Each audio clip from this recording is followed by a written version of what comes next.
Hello, my name is Elsielynn Busenitz, and I am a current student at Nebraska Wesleyan University, where I am studying elementary education. I am looking forward to continuing my education this year with classes this fall, and then as I start to student teach in January of 2020.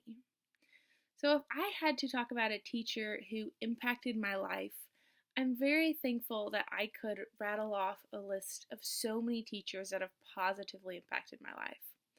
But if I had to say one that really stuck out to me, I would say my fourth grade teacher, Mrs. Willardson. So, Mrs. Willardson came into my life at a very challenging part. My life was kind of chaotic. My parents had just recently divorced. We had moved to a new town, and I was now entering the public school system where I had been homeschooled for all my schooling before. So everything about my life was chaotic and new and confusing. And as I entered Mrs. Wilson's class in fourth grade, I knew and I quickly learned that she was my source of calm. She was consistent and she was just the peace during all of my troubled times. Yes, Mrs. Wilson, she changed my life in a lot more ways than she even knows. She taught me that I was capable, that I was smart, that I could do hard things. Coming into the public school system, I genuinely did not know if I liked school. I didn't know if I was good at school, and I didn't know what level of appreciation I had for it. And she quickly taught me what I should expect of myself because she had high expectations for me, and she showed me that I can do hard things and I can succeed in school and I can work hard and just be the very best I can be. I remember very clearly on one of the first days of school, Mrs. Wilson, she taught us the difference between being fair and being equal. And she explained that she would always be a fair teacher, but that did not mean that she would treat us all equally.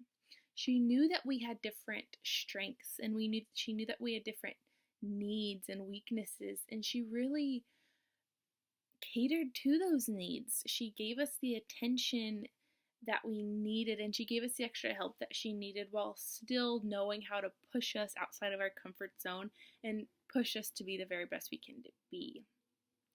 I would not say that she was an easy teacher. She was strict, and her classroom ran like clockwork, and you always knew that she expected great things from you.